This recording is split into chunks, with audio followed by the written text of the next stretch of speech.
हाँ तो दोस्तों, रवि जी के एक्सप्रेस में आप सभी का बहुत बहुत स्वागत है। दोस्तों, आज इस वीडियो में हम देखेंगे घटना चक्र का विश्व भूगोल। और आपको बता दें कि आप किसी भी गवर्नमेंट एग्ज़ाम जैसे रेलवे, एसएससी, बैंकिंग, ईटीसी का किसी चीज़ का तैयारी करते हो तो आपके लिए बहुत ही इम्पोर्टेंट होने वाला है ये सेशन। तो आपसे एक बात और कहना चाहेंगे कि यदि आप हमारे चैनल पर नए हो तो पहले चैनल को सब्सक्राइब कर लीजिएगा, ताकि हम जब भी वीडियो अपलोड करें तो सबसे पहले आपको नोटिफिकेशन मिले। और वीडियो अच्छा लगेगा तो लाइक और शेयर ज़रूर कीजिएगा। तो चलिए वीडियो में आगे बढ़ते हैं और टॉपिक पे चलते हैं देर न करते हुए।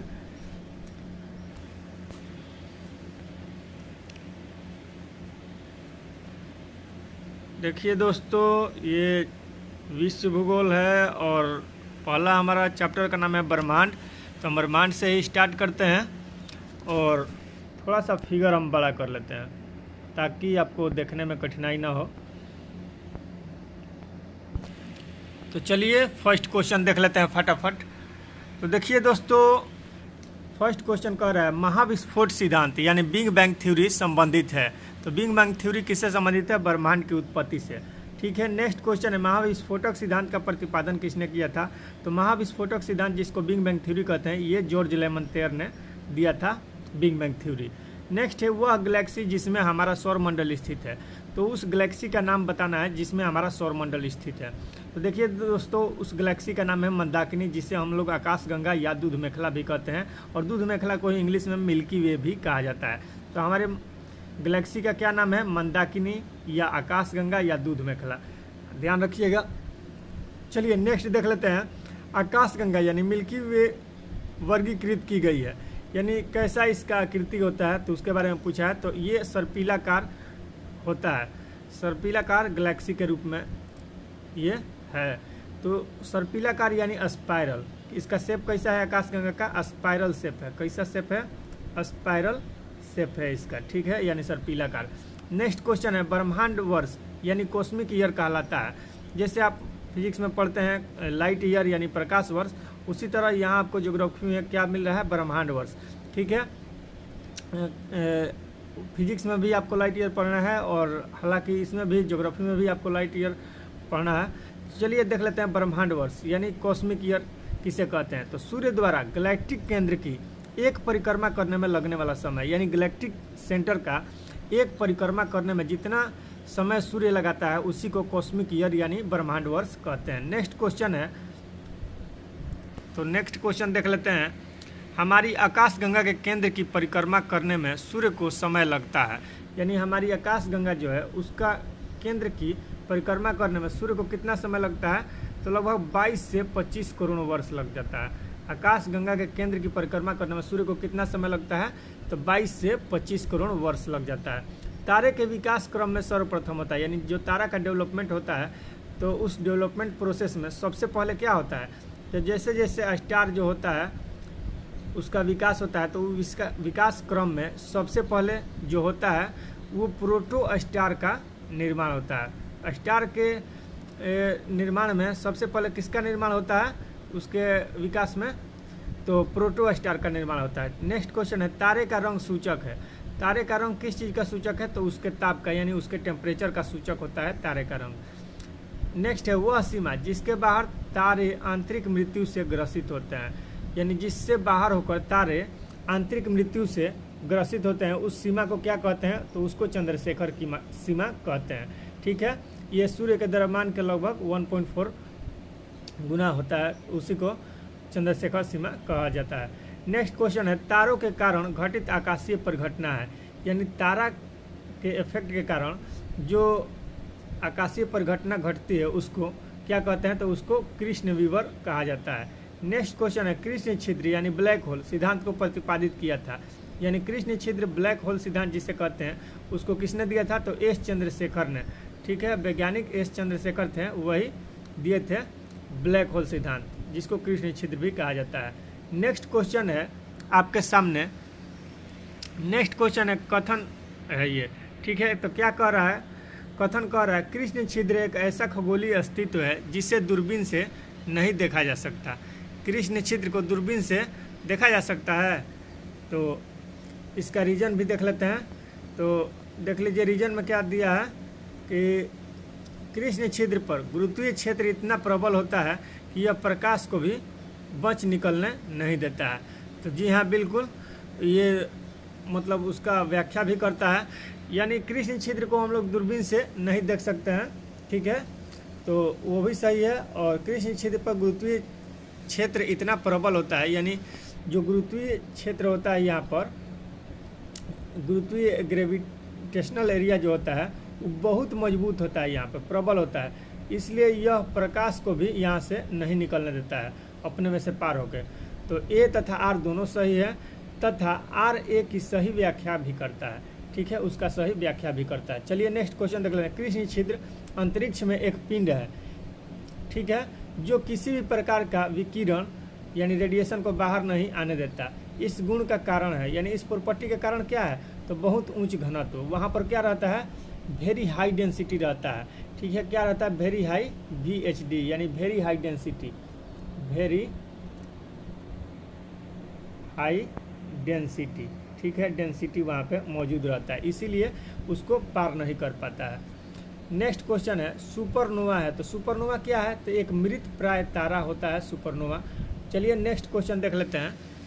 नेक्स्ट क्वेश्चन क्या है, अंतरिक्ष में तारामंडलों की संख्या कितनी है। तो टोटल तारामंडलों की संख्या कितनी है, तो यहाँ पे 88 दिया है, आपको याद रखना है 89। टोटल कितना है, 89 तारामंडलों की संख्या है। नेक्स्ट क्वेश्चन है पल्सर, कृष्णविवर, क्वासर एवं भंगुर तारा आदि हैं, ये सब क्या हैं, खगोलीय वस्तुएं हैं। भंगुर तारा को ही क्या कहते हैं, ब्रिटल स्टार, क्या कहते हैं इसको, ब्रिटल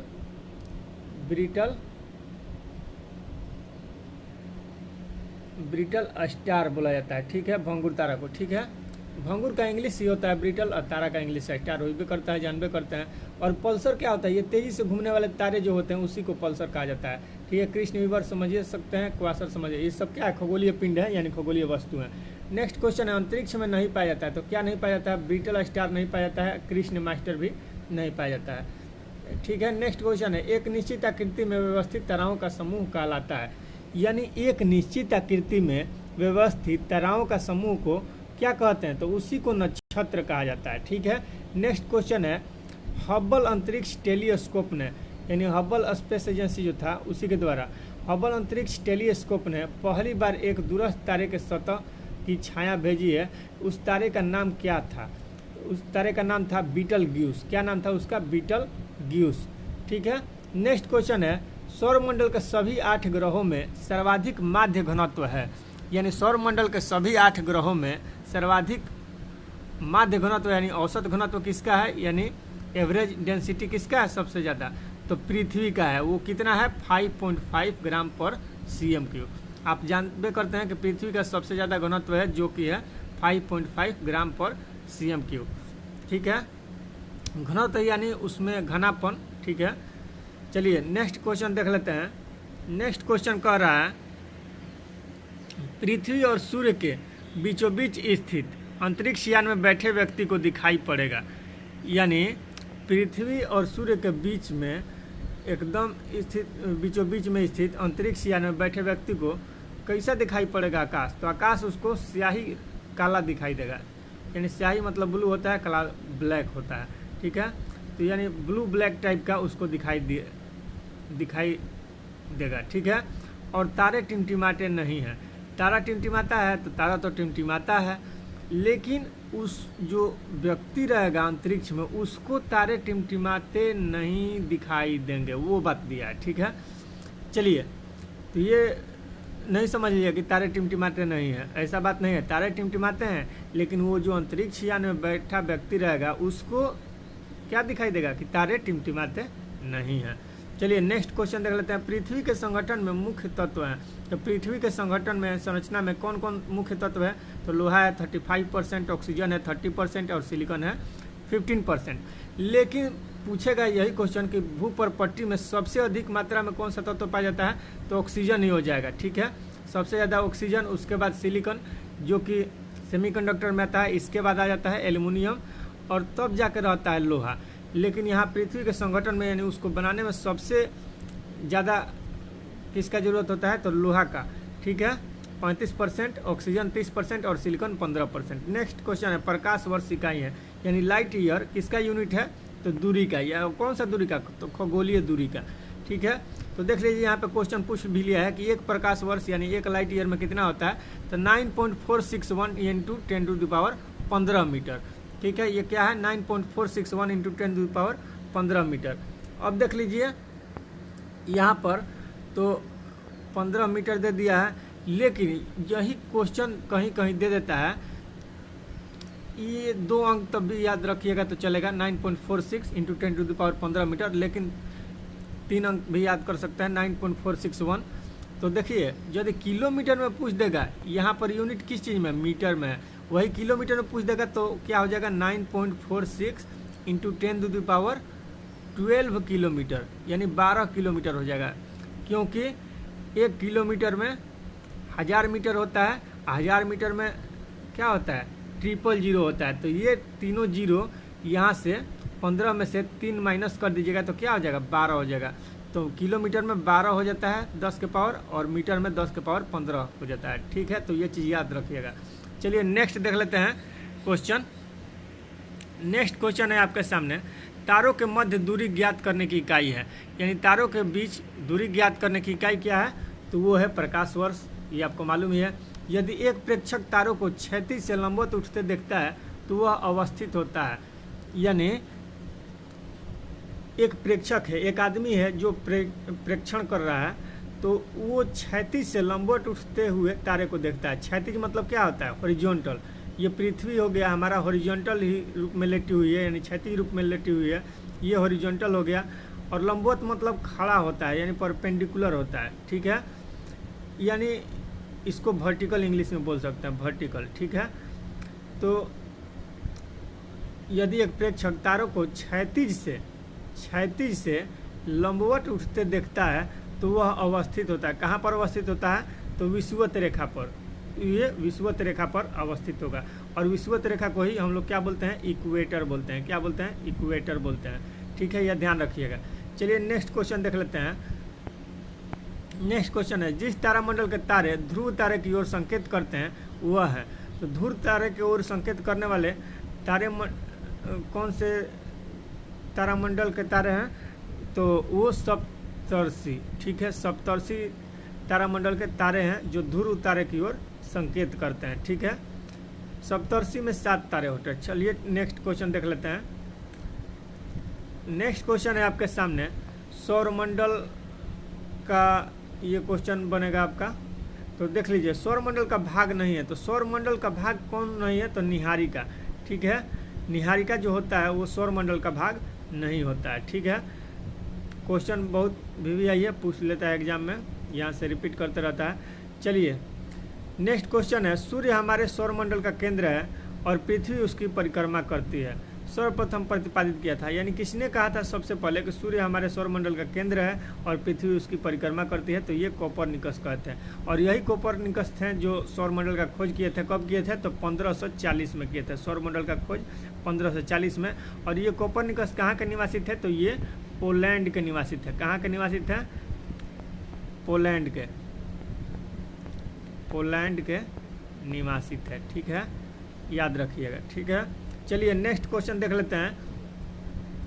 सौरमंडल का निर्माण हुआ था, सौरमंडल का निर्माण कब हुआ था, तो 4.6 बिलियन वर्ष पूर्व, यानी 4.6 बिलियन वर्ष पहले ही सौरमंडल का निर्माण हुआ था। हमारे सौर परिवार के संदर्भ में सही कथन है, यानी सौर परिवार के संदर्भ में क्या कथन सही है, तो हमारे सौर परिवार के सभी ग्रहों में पृथ्वी सघनतम है, यानी पृथ्वी का सबसे ज़्यादा डेंसिटी है। आपको मालूम है कि पृथ्वी का एवरेज डेंसिटी कितना है, तो 5.5 ग्राम पर cm3, यानी 5.5 ग्राम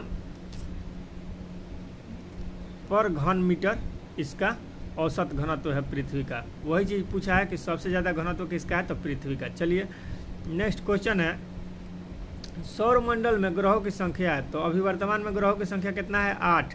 और ये अगस्त 2006 से पहले ग्रहों की संख्या कितनी थी, 9 थी। उसमें यम भी शामिल था, जिसको हम लोग इंग्लिश में क्या बोलते हैं, प्लूटो बोलते हैं। क्या बोलते हैं, प्लूटो। लेकिन IAU के प्राग सम्मेलन में इसको बौना ग्रह में शामिल कर दिया गया, क्योंकि ग्रह होने के लिए 3 शर्तें रखे जाते हैं, ठीक है।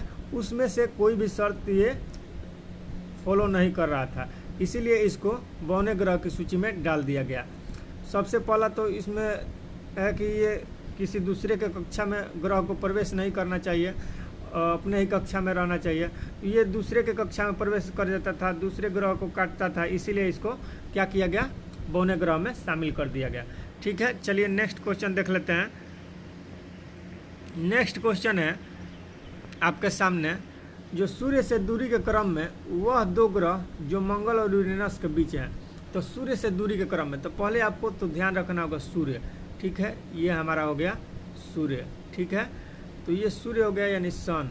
तो इसके दूरी के क्रम के अनुसार तो ऐसे ऐसे इसके चारों तरफ चक्कर लगाते रहते हैं ग्रह। एक ग्रह यहाँ हो गया, ठीक है, ये जो देख रहे हैं। इसके बाद दूसरा यहाँ हो गया, तीसरा यहाँ हुआ, चौथा यहाँ हो जाएगा, 5वां यहाँ, 6ठा यहाँ, 7वां यहाँ, 8वां यहाँ, ठीक है। तो अब देख लीजिए क्या हो जाएगा। पहले सूर्य के सबसे नज़दीक बुध रहता है, ठीक है। इसके बाद शुक्र रहता है, इसके बाद पृथ्वी रहती है, इसके बाद मंगल रहता है, ठीक है। उसके बाद बृहस्पति रहता है, उसके बाद शनि रहता है, उसके बाद अरुण रहता है, तब वरुण रहता है, ठीक है। तो क्वेश्चन में क्या कहा है, सूर्य तथा पृथ्वी के मध्य, सूर्य और पृथ्वी के मध्य, ठीक है। यहाँ से न पूछा, सॉरी, सूर्य से दूरी के क्रम में वह 2 ग्रह कौन है जो मंगल और यूरेनस के बीच पाए जाते हैं, ठीक है। तो मंगल, मार्स ग्रह को मंगल कहा जाता है, यूरेनस का अर्थ अरुण होता है। तो देखिए अरुण यहाँ पर है, ठीक है, और मंगल यहाँ पर है, ठीक है। तो इसके बीच कौन कौन है, एक बृहस्पति आ गया यहाँ पे, और यहाँ पे शनि आ गया, ठीक है। तो बृहस्पति और शनि आपका राइट आंसर हो जाएगा। तो क्रम याद कर लीजिएगा, बुध, शुक्र, पृथ्वी, मंगल, बृहस्पति, शनि, अरुण, वरुण। और यही जो होता है बुध, शुक्र, पृथ्वी, मंगल, इधर से 4 ठो छोड़ दीजिए और इधर 4 ठो बच जाएगा, 20 से काट दीजिए। तो इसी यहाँ पर पृथ्वी बच जाएगा, इधर सॉरी यहाँ पे मंगल बच जाएगा, बुध, शुक्र, पृथ्वी, तब मंगल, और इधर 4 बच जाएगा। तो मंगल और यहाँ से बृहस्पति रहता है। इसी दोनों के बीच में क्या पाए जाते हैं, क्षुद्र ग्रह पाए जाते हैं, ठीक है। तो मंगल और बृहस्पति के बीच में क्षुद्र ग्रह भी पाए जाते हैं, ये भी क्वेश्चन पूछता है। और कितने किलोमीटर पर क्षुद्र ग्रह पाए जाते हैं ऊंचाई पर, तो ये 36,000 किलोमीटर की ऊंचाई पर पाए जाते हैं। चलिए देख लेते हैं नेक्स्ट क्वेश्चन। तो नेक्स्ट क्वेश्चन क्या कर रहा है, और उससे पहले यहाँ पर देख लीजिए, सूर्य से दूरी के क्रम में 2 ग्रह जो मंगल और यूरेनस के बीच में यानी अरुण के बीच में पाए जाते हैं, तो वे हैं बृहस्पति और शनि। नेक्स्ट क्वेश्चन है, ग्रह सूर्य से दूरी के बढ़ते क्रम में सही व्यवस्थित है। तो देख लीजिए अभी हमने बताया था, और वही चीज़ यहाँ पर भी दिया है, बुध, शुक्र, पृथ्वी, मंगल, बृहस्पति, शनि, यूरेनस यानी अरुण, नेपच्यून यानी वरुण। चलिए नेक्स्ट क्वेश्चन देख लेते हैं। सूर्य तथा पृथ्वी के मध्य ग्रह है, सूर्य और पृथ्वी के बीच में कौन कौन ग्रह है, बुध और शुक्र हैं। अभी हमने बताया था आपको फिगर बना के, और यहाँ से भी दे दिया है, तो यहाँ से भी देख सकते हैं सूर्य तथा पृथ्वी के मध्य ग्रह। देखिए यहाँ पर सूर्य रहता है, अभी हम बताए थे। उसके बाद बुध था, शुक्र था, पृथ्वी, मंगल, बृहस्पति, शनि, अरुण, वरुण। तो सूर्य तो यहाँ पे हो गया, और क्या है यहाँ पे प्रश्न पूछा, सूर्य तथा पृथ्वी के बीच। तो सूर्य यहाँ हो गया, पृथ्वी यहाँ हो गया, तो इसके बीच कौन कौन आ गया, बुध और शुक्र आ गया। तो यहाँ पर बुध और शुक्र आंसर हो जाएगा। चलिए नेक्स्ट देख लेते हैं क्वेश्चन। पृथ्वी स्थित है, तो पृथ्वी कहाँ स्थित है, शुक्र एवं मंगल के बीच। तो देखिए ये रहा पृथ्वी, यहाँ पर रहा शुक्र रहा, और यहाँ पर रहा मंगल। तो शुक्र और मंगल के बीच में पृथ्वी स्थित है, ये भी सही है, ठीक है। चलिए नेक्स्ट है, ग्रहों के बारे में सत्य कथन है। तो ये अप्रकाशमान होते हुए भी चमकते हैं। तो ग्रह जो है इनका प्रकाश नहीं होता है, ये अप्रकाशमान होते हैं, लेकिन फिर भी ये चमकते हैं, ठीक है। तो ये ध्यान रखिएगा कि ग्रह अप्रकाशमान होते हैं, ग्रह प्रकाशमान होते हैं नहीं, ग्रह अप्रकाशमान होते हैं, लेकिन फिर भी ये चमकते हैं। नेक्स्ट क्वेश्चन है मैचिंग करने वाला, तो चलिए मैच कर देते हैं। तो देखिए सूची 1 और सूची 2 ये तो पहले से ही मैच किया हुआ है, आपको ध्यान में रखना है। लेकिन सौरमंडल का सबसे छोटा ग्रह कौन है, बुध है, ठीक है। और ये जो होता है सूर्य का परिक्रमा मात्र 88 दिन में ही लगभग कर लेता है, चलिए नेक्स्ट क्वेश्चन है, सौरमंडल का सबसे बड़ा ग्रह, और एक चीज़ और ध्यान रखिएगा, बुध और शुक्र है, इनके कोई उपग्रह भी नहीं होते हैं। ठीक है, सौरमंडल का सबसे बड़ा ग्रह बृहस्पति है, इसका सबसे बड़ा उपग्रह गैनीमेड है, ये भी ध्यान रखिएगा, और इसका कलर होता है बृहस्पति का पीला होता है। सौरमंडल में सूर्य से दूसरे स्थान पर ग्रह कौन है? तो सूर्य से दूसरे स्थान पर कौन होता है? पहले स्थान पर बुध आता है, दूसरे स्थान पर शुक्र आता है, तो शुक्र हो जाएगा। चलिए नेक्स्ट देख लेते हैं, सूर्य के निकटतम ग्रह कौन है? तो सूर्य का निकटतम ग्रह कौन है? बुध होता है सूर्य का सबसे निकटतम ग्रह, क्योंकि सन का हम चित्र बनाए थे, इसके बगल में क्या आता है?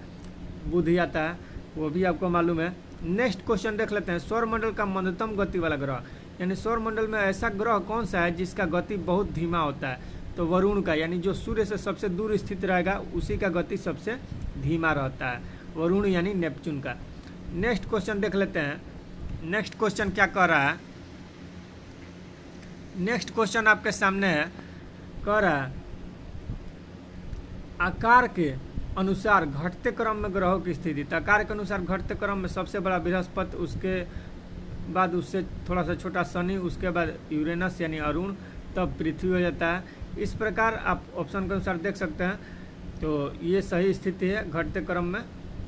चलिए नेक्स्ट क्वेश्चन देख लेते हैं, हाइड्रोजन, हीलियम तथा मीथेन प्रमुख गैसें हैं जो विद्यमान होती है, कहाँ विद्यमान होती है? तो बृहस्पति, शनि तथा मंगल ग्रह पर ये गैसें विद्यमान होती है। ठीक है, और एक चीज़ ध्यान रखिएगा, ब्रह्मांड का है या सूर्य का है, यानी ब्रह्मांड में या आकाश में सबसे ज़्यादा कौन कौन सी गैस रहती है? तो हाइड्रोजन और हीलियम, यही दो फेमस गैस है जो कि ब्रह्मांड में सबसे ज़्यादा मात्रा में पाई जाती है। ठीक है, ब्रह्मांड ही बना है हाइड्रोजन और हीलियम से, यही बात ध्यान में केवल रखिए ना। चलिए नेक्स्ट देख लेते हैं क्वेश्चन, गोल्डीलॉक्स जोन, यानी गोल्डीलॉक्स जोन होता है, ये शब्द किसके संदर्भ में प्रयोग किया जाता है? तो ध्यान रखिए, भूपृष्ठ, भूपृष्ठ के ऊपर वास योग्य मंडल की सीमाएं हैं, यानी भूपृष्ठ से ऊपर जाने पर जहां रहने योग्य जगह है, यानी आवास योग्य क्षेत्र है, आवासीय क्षेत्र है, रहने योग्य मंडल है, वास करने योग्य मंडल है, उसी मंडल की सीमाओं को क्या कहते हैं? गोल्डीलॉक्स जोन कहते हैं। ठीक है, क्या कहते हैं? Goldilocks zone. चलिए नेक्स्ट क्वेश्चन देख लेते हैं, तो नेक्स्ट क्वेश्चन आपके सामने है, ये रहा, ये भी मैचिंग करने वाला है, तो देख लेते हैं। सही सुमेलन है, तो सुमेलन करना है, तो चलिए मैच कर देते हैं। यूरेनस क्या है? तो ये ग्रह है। चंद्रमा क्या है? ये उपग्रह है। यूरेनस यानी अरुण होता है, और चंद्रमा मून को कहा जाता है, तो ये उपग्रह है यानी सैटेलाइट है। ठीक है, ग्रह मतलब प्लैनेट हो गया। और हेली क्या है? हेली पूछल तारा है। ठीक है, 76 वर्ष बाद दिखाई देता है। ठीक है, दिखाई देगा अब कब दिखाई देगा? 2062 में दिखाई देगा, ध्यान रखिएगा। और मेराइनर क्या है? मेराइनर कृत्रिम उपग्रह यानी आर्टिफिशियल सैटेलाइट है। ठीक है, और चंद्रमा को ध्यान रखिएगा, मून को, ये एकमात्र उपग्रह है जो कि किसका है? पृथ्वी का एकमात्र उपग्रह है चंद्रमा। ठीक है, चलिए नेक्स्ट क्वेश्चन देख लेते हैं, सूर्य के बारे में है। ठीक है, तो ये भी देख लेते हैं, सूर्य के केंद्र में उपस्थित पदार्थ होते हैं। तो सूर्य के केंद्र में कौन कौन पदार्थ उपस्थित होते हैं? गैस और प्लाज्मा के रूप में सूर्य के केंद्र में उपस्थित पदार्थ होते हैं। किसके रूप में? कौन कौन नहीं, यहाँ पर फॉर्म पूछ लिया उसका कि किस फॉर्म में उपस्थित होते हैं। सूर्य में के केंद्र में जो पदार्थ स्थित होते हैं वो किस फॉर्म में उपस्थित होते हैं, किस रूप में? तो गैस और प्लाज्मा के रूप में। नेक्स्ट क्वेश्चन है, सूर्य की ऊर्जा उत्पन्न होती है किसके द्वारा? तो नाभिकीय संलयन के द्वारा, यानी न्यूक्लियर फ्यूजन के द्वारा। न्यूक्लियर फ्यूजन नहीं मार दीजिएगा, न्यूक्लियर फ्यूजन मतलब विखंडन होता है। ठीक है, न्यूक्लियर फ्यूजन मतलब संलयन होता है, ध्यान रखिएगा। चलिए नेक्स्ट क्वेश्चन है आपके सामने,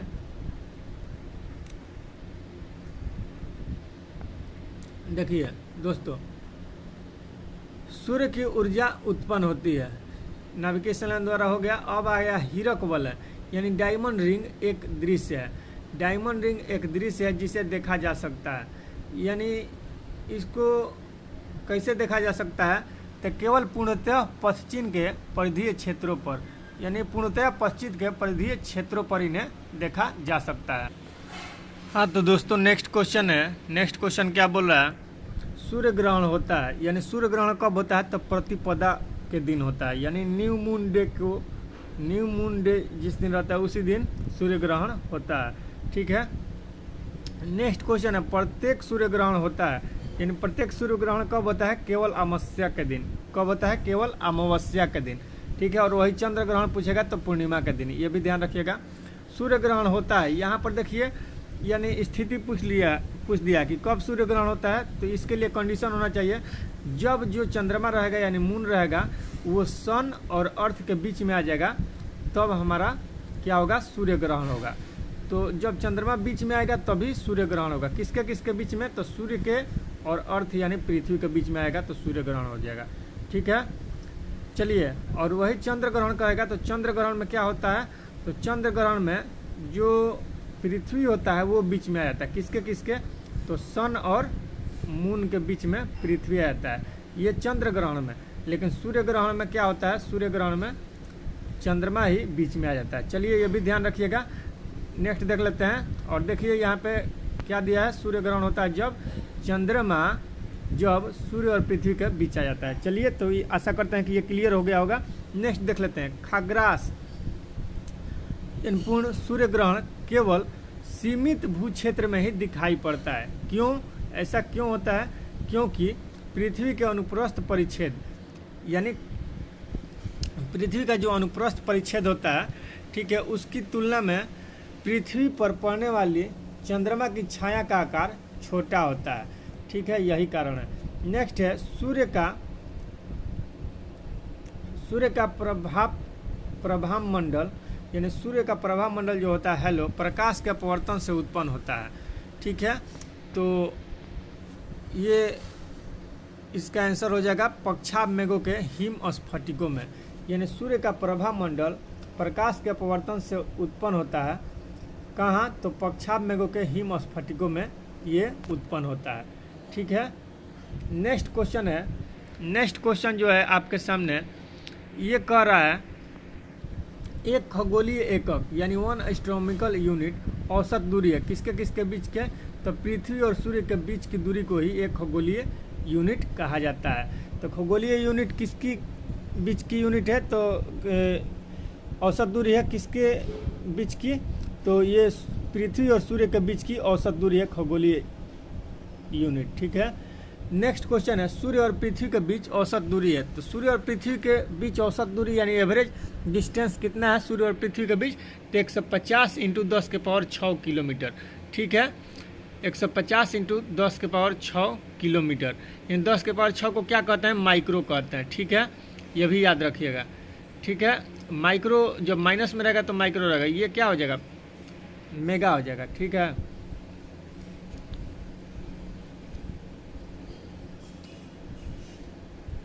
चलिए नेक्स्ट क्वेश्चन देख लेते हैं। सूर्य से पृथ्वी की दूरी है, तो सूर्य से पृथ्वी की दूरी कितना है? 149.6 मिलियन किलोमीटर, ठीक है।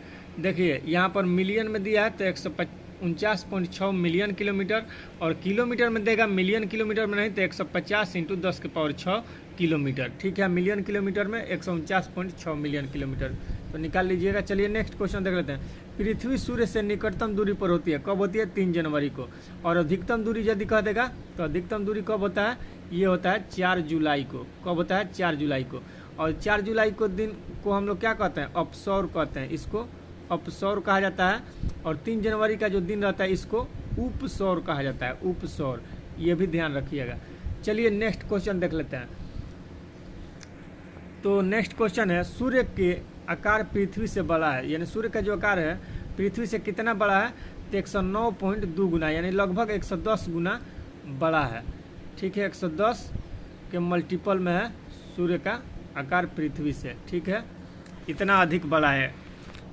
चलिए नेक्स्ट क्वेश्चन देख लेते हैं। अब बुध ग्रह से क्वेश्चन आ गया, ठीक है, तो ये भी देख लेते हैं। तो नेक्स्ट क्वेश्चन देखिए क्या कह रहा है।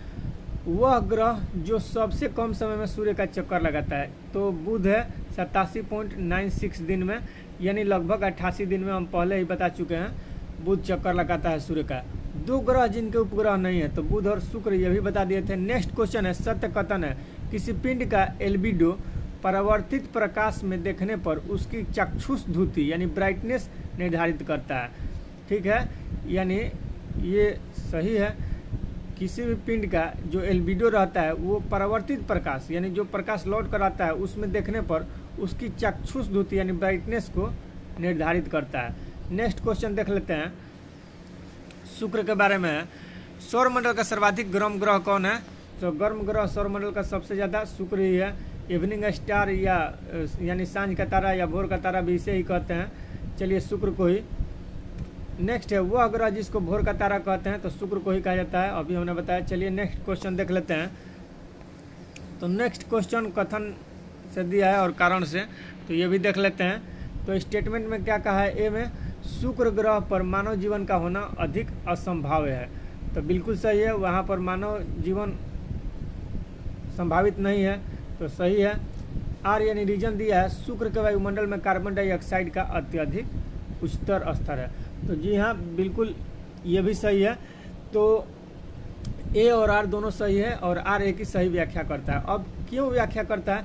क्योंकि जहाँ पर कार्बन डाइऑक्साइड अत्यधिक मात्रा में है, ठीक है, तो वहाँ पर हमको सांस लेने में कठिनाई होगी, यानी मानव जीवन कैसे अपना जीवन व्यतीत करेगा? ऑक्सीजन ही नहीं रहेगा तो सांस नहीं ले पाएगा, और वहाँ पे तो कार्बन डाइऑक्साइड की मात्रा अधिक है, जबकि हम लोग कार्बन डाइऑक्साइड छोड़ते हैं और ऑक्सीजन लेते हैं, इसीलिए मानव जीवन का वहाँ होना असंभाव्य है, यानी संभावित नहीं है, ठीक है। तो ए और आर दोनों सही हैं और आर ए की सही व्याख्या भी करता है। चलिए नेक्स्ट है पृथ्वी की जुड़वा बहन किसे कहा जाता है? तो शुक्र ग्रह को ही कहा जाता है। नेक्स्ट है मैगलन अंतरिक्ष भेजा गया था, तो मैगलन अंतरिक्ष यान भेजा गया था किसके लिए? तो किस ग्रह के लिए? तो शुक्र के लिए सॉरी दोस्तों, मैगलन अंतरिक्ष यान भेजा गया था किसके लिए? तो शुक्र ग्रह के लिए भेजा गया था। नेक्स्ट क्वेश्चन है जो कि अब पृथ्वी ग्रह से है, तो देख लेते हैं अर्थ के बारे में क्या है, उसके बारे में भी देख लेते हैं। तो पृथ्वी गोलाकार है, सर्वप्रथम किसने कहा था? तो ये अरस्तु कहे थे कि पृथ्वी गोलाकार है सबसे पहले। नेक्स्ट है एक जीवधारी के रूप में पृथ्वी का वैज्ञानिक नाम क्या है? तो ग्रीन प्लेनेट कहा जाता है पृथ्वी को। नेक्स्ट क्वेश्चन है पृथ्वी का व्यास है, तो पृथ्वी का व्यास कितना है? तो 12,756। अब आपको कमेंट में बताना है कि 12,756 जो है ये ध्रुवीय व्यास है कि ये विषुवतीय व्यास है, ये आपको बताना है। और एक इसका व्यास होता है वो होता है 12,713, ये भी बता दिए। तो दो ही व्यास होता है, एक ध्रुवीय होता है, एक विषुवतीय होता है। तो यहाँ पे तो 12,756 दिया है और यहाँ पे केवल व्यास दिया है, यहाँ पे ध्रुवीय या विषुवतीय नहीं दिया है। आपको कमेंट में बताना है कि 12,756 है ये ध्रुवीय है कि 12,713 है ये ध्रुवीय है, या इसको बता देना है आपको कि ध्रुवीय है कि विषुवतीय है 12,756, ठीक है। चलिए नेक्स्ट क्वेश्चन देख लेते हैं। तो नेक्स्ट क्वेश्चन जो है आपके सामने कथन में ए में कह रहा है पृथ्वी पर एक स्थान से बढ़ते हुए अक्षांश वाले दूसरे स्थान पर किसी वस्तु का वजन घटता है, तो ये बिल्कुल गलत है, वजन घटता नहीं है, ठीक है। आर यानी रीजन कह रहा है पृथ्वी एक परिशुद्ध गोला नहीं है, तो बिल्कुल सत्य है, पृथ्वी जो है ये गोला है, तो पृथ्वी गोला नहीं है, बिल्कुल सत्य है। ये क्या बोले, ये गोला मतलब एक फुटबॉल जो रहता है स्फीयर के रूप में, स्फेरिकल शेप में है, बिल्कुल नहीं है। ये कैसा शेप में है? इलिप्टिकल शेप में है, यानी अंडाकार शेप में है, तो ये गोला के रूप में नहीं है, ये अंडा के रूप में है, ठीक है। तो इसलिए ये सही है, आर सही है लेकिन ए गलत है। चलिए नेक्स्ट क्वेश्चन देख लेते हैं। तो नेक्स्ट क्वेश्चन क्या कह रहा है? नेक्स्ट क्वेश्चन कह रहा है पृथ्वी के तरल अभ्यंतर यानी आउटर कोर के समान चंद्रमा का अभ्यंतर है, कैसा है? तो श्यान द्रव है, श्यान द्रव है, ठीक है, ध्यान रखिएगा। चलिए नेक्स्ट क्वेश्चन भूप्रपट्टी में बहुतायत से पाए जाने वाला रासायनिक तत्व कौन है? तो ऑक्सीजन है, सेकंड नंबर पे सिलिकॉन आता है और थर्ड नंबर पे एल्युमिनियम आता है, ध्यान रखिएगा। अब फोर्थ नंबर पे लोहा आता है, ये भी ध्यान रखिएगा, भूप्रपट्टी का बात कर रहे हैं। चलिए नेक्स्ट क्वेश्चन देख लेते हैं। पृथ्वी तक पहुँचने के लिए सूर्य से चला प्रकाश समय लेता है, यानी पृथ्वी तक सूर्य का प्रकाश कितने समय में आ जाता है?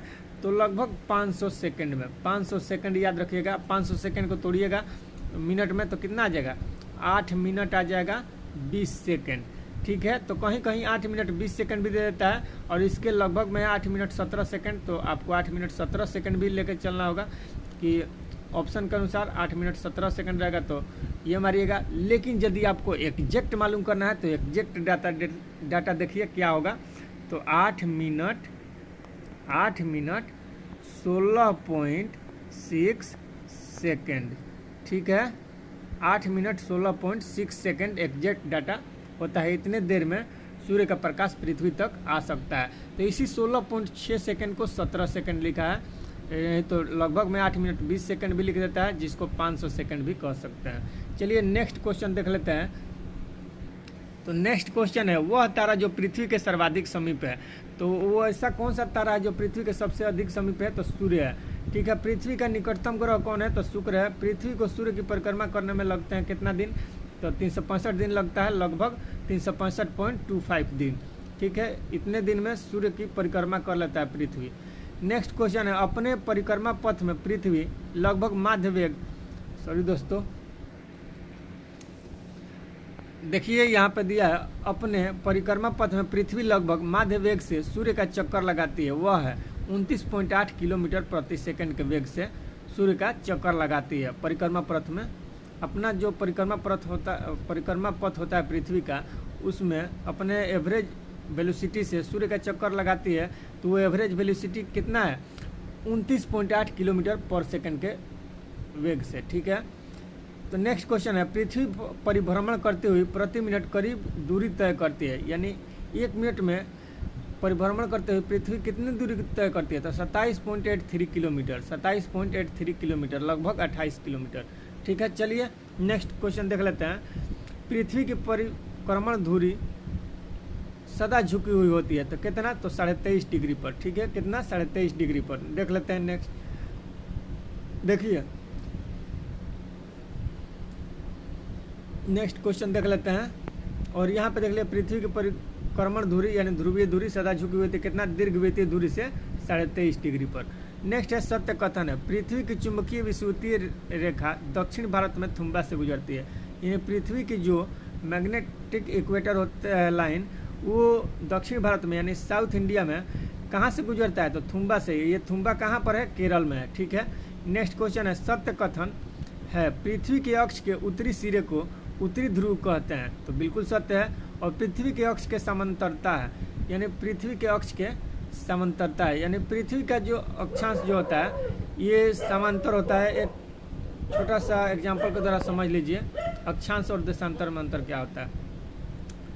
यहाँ पर देखिए, ये हो गया पृथ्वी, इसको इस तरह से देशांतर रेखा गुजरता है, वर्टिकल, और इस तरह से जो क्षैतिज होता है ये हमारा अक्षांश रेखा होता है। ठीक है, तो ये अक्षांश रेखा हो गया। तो अक्षांश रेखा क्या करता है? एक दूसरे के पैरेलल जाता है, ये ऊपर से नीचे तक पैरेलल जाता है, लेटा हुआ रहता है। और ये जो खड़ा है ये क्या है? देशांतर रेखा। और जो बीचों बीच से अक्षांश रेखा जाता है यही सबसे बड़ा होता है। इसको 0 डिग्री अक्षांश रेखा भी कहते हैं, चाहे इसको भूमध्य रेखा भी कहते हैं, या विषुवत रेखा भी कह सकते हैं। अब देखिए, ये देशांतर हो गया, ये इस तरह का रहता है। ठीक है, ये पैरेलल नहीं होता है। ठीक है, लेकिन ये जो अक्षांश होता है एक दूसरे को पैरेलल होता है, ये कहीं पर भी काटता नहीं है, लेकिन ये देशांतर जो होता है एक दूसरे को काट भी देता है। ठीक है, चलिए तो नेक्स्ट देख लेते हैं। इसी में ऊपर जो रहता है इसको उत्तरी ध्रुव कहा जाता है, नीचे वाले पोल को दक्षिणी ध्रुव कहा जाता है। ठीक है, चलिए तो देख लेते हैं नेक्स्ट क्वेश्चन। दिन रात जिस कारण होते हैं वह क्या है? तो दिन रात परिभ्रमण के कारण होते हैं, यानी पृथ्वी के परिभ्रमण के कारण दिन रात होते हैं। यानी पृथ्वी यानी भू हो गया, भू परिभ्रमण के कारण या पृथ्वी के परिभ्रमण के कारण दिन रात होते हैं। ठीक है, लेकिन ऋतु परिवर्तन यानी मौसम का चेंजिंग किसके कारण होता है? तो परिक्रमण के कारण होता है, परिभ्रमण के कारण नहीं, परिक्रमण के कारण ऋतु परिवर्तन होता है, यह भी ध्यान रखिएगा। नेक्स्ट क्वेश्चन देख लेते हैं। जब दिन और रात की अवधि बराबर होती है तो सूर्य की किरणें सीधी पड़ती है, कहाँ? तो भूमध्य रेखा पर। सूर्य की किरणें भूमध्य रेखा पर उस समय जब सीधी पड़ती है तो दिन और रात की अवधि बराबर होती है, दिन और रात बराबर होने लगता है। चलिए नेक्स्ट क्वेश्चन देख लेते हैं। तो नेक्स्ट क्वेश्चन है आपके सामने जो ये रहा, मौसम बदलने का कारण है। तो मौसम बदलने का कारण क्या है? तो मौसम बदलने का कारण है पृथ्वी का सूर्य के चारों ओर चक्कर लगाना और अपने अक्ष पर झुकी होना। देखिए मौसम बदलना यानी ऋतु परिवर्तन, तो पृथ्वी का सूर्य के चारों ओर चक्कर लगाने के कारण यानी परिक्रमण, इसी को बोला जाता है। परिक्रमण के कारण ही मौसम बदलता है यानी ऋतु परिवर्तन होता है। चलिए नेक्स्ट क्वेश्चन देख लेते हैं।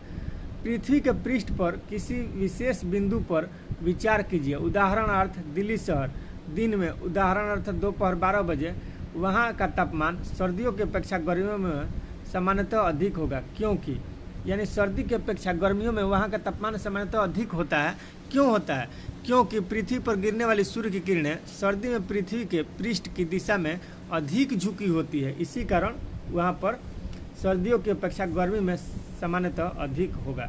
ठीक है, सर्दी की अपेक्षा गर्मियों में अधिक होगा वहाँ पर तापमान, यही कारण है। नेक्स्ट क्वेश्चन है आपके सामने ये रहा, अगर सूर्य और पृथ्वी के बीच की दूरी 1/4 कम हो जाए तो सबसे अधिक संभावना किस चीज़ की होगी?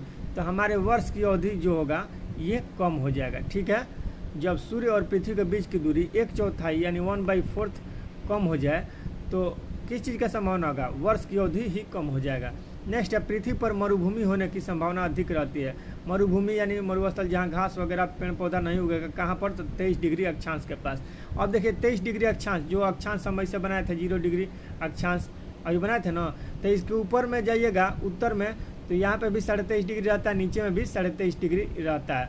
ठीक है, तो अब बताइएगा 23.5 डिग्री ऊपर यानी उत्तरी को और 23.5 डिग्री दक्षिणी को किस नाम से जाना जाता है? एक को कर्क रेखा जाना जाता है, एक को मकर रेखा। तो आपको बताना है कि कर्क रेखा 23.5 डिग्री उत्तरी को कहते हैं कि 23.5 डिग्री दक्षिणी को, या मकर रेखा 23.5 डिग्री उत्तरी को कि 23.5 डिग्री दक्षिणी को। कमेंट में बताइएगा।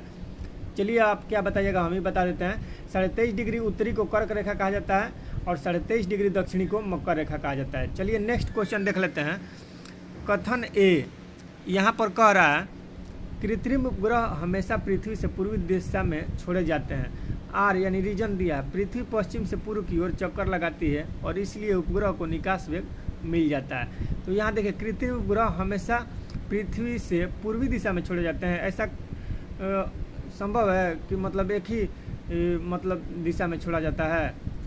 तो नहीं, ऐसा तो नहीं है। ऐसा कोई लिमिट नहीं है कि कृत्रिम उपग्रह जो होता है आर्टिफिशियल सैटेलाइट हमेशा पृथ्वी से पूर्वी दिशा में ही छोड़ा जाता है। ऐसा कहाँ निश्चित किया गया है?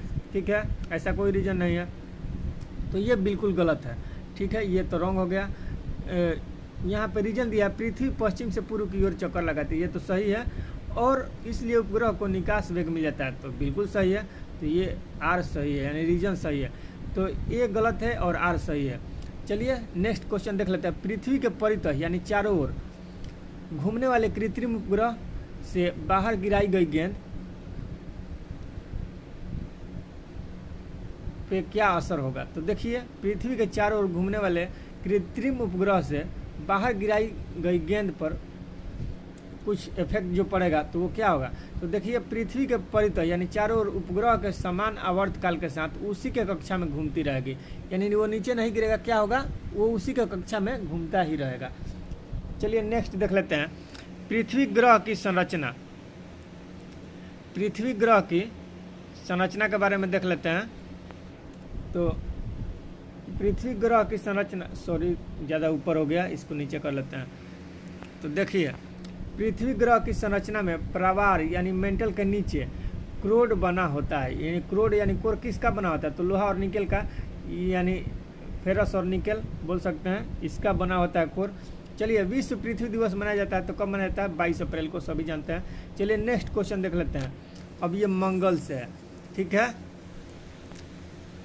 मंगल भवन अमंगलहारी। ठीक है, तो चलिए अब मंगल ग्रह के बारे में देख लेते हैं, यानी इसको हम लोग क्या बोलते हैं? मार्स ग्रह। ठीक है, तो चलिए एक ग्रह के दिन का मान और उसके अक्ष का झुकाव लगभग पृथ्वी के दिन मान और झुकाव के समतुल्य है। सही है, ठीक है।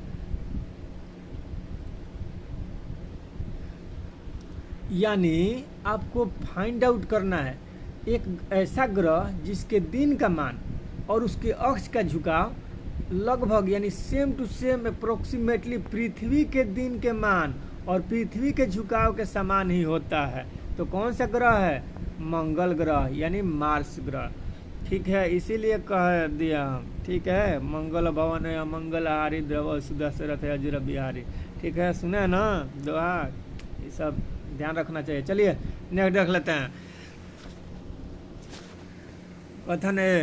कथन ए में कह रहा है पृथ्वी द्वारा सूर्य की परिक्रमा की समयावधि की तुलना में मंगल ग्रह द्वारा सूर्य की परिक्रमा की समयावधि कम है। क्या पृथ्वी द्वारा सूर्य की परिक्रमा की समयावधि की तुलना में मंगल ग्रह द्वारा सूर्य की परिक्रमा की समयावधि कम है? बिल्कुल गलत है। चलिए नेक्स्ट देख लेते हैं। आर यानी रीजन क्या दिया है। मंगल ग्रह का व्यास पृथ्वी के व्यास की तुलना में कम है। मंगल ग्रह का जो व्यास है यानी डायमीटर है, ये पृथ्वी के डायमीटर की तुलना में कम है। तो बिल्कुल सही है, पृथ्वी से बहुत कम है मंगल ग्रह का व्यास। चलिए तो ये सही है, तो ए गलत है परंतु आर सही है। चलिए नेक्स्ट देख लेते हैं। मंगल पर जीवन की उपस्थिति के लिए वह अवस्था जो सबसे सुसंगत है, यानी मंगल ग्रह पर ऐसा कौन सा स्थिति है, किस चीज़ की उपस्थिति है जिसके कारण वहाँ पे जीवन की संभावना है, यानी वहाँ आदमी जी सकता है, वहाँ रह सकता है। ठीक है, तो वहाँ पर बर्फ छत्रक मिले हैं। ठीक है, और हिम क्षितिज जल की उपस्थिति भी वहाँ पर पाया गया है, यानी बहुत ठंडा जल का वहाँ पर मात्रा भी उपलब्ध है। ठीक है, चलिए देख लेते हैं। पृथ्वी के अलावा अन्य ऐसा जगह जहाँ जीवन की संभावना है क्योंकि वहाँ का पर्यावरण जीवन के लिए बहुत अनुकूल है, वो कौन सा है? तो वो एक उपग्रह है जो कि बृहस्पति का है, और वो उपग्रह का नाम है यूरोपा। तो यूरोपा एक ऐसा जगह है जहाँ पर जीवन की संभावना है। पृथ्वी के अलावा एक यूरोपा भी है जहाँ पर जीवन हम व्यतीत कर सकते हैं, और वो यूरोपा जो है ये ग्रह नहीं है, ये क्या है? उपग्रह है। और किसका उपग्रह है? तो बृहस्पति का उपग्रह है। ठीक है, लेकिन बृहस्पति का सबसे बड़ा उपग्रह कौन है? तो गैनीमेड, ये भी ध्यान रखिएगा। नेक्स्ट क्वेश्चन है फिनिक्स मार्स लैंडर। क्या है? फिनिक्स मार्स लैंडर मंगल ग्रह की सतह पर उतरा था। कब उतरा था? तो 25 मई 2008 को उतरा था। ये जो फिनिक्स मार्स लैंडर है ये किसकी सतह पर उतरा था? तो मार्स प्लैनेट पे यानी मंगल ग्रह पर उतरा था। कब उतरा था? तो 25 मई 2008 को। नेक्स्ट क्वेश्चन है आपके सामने।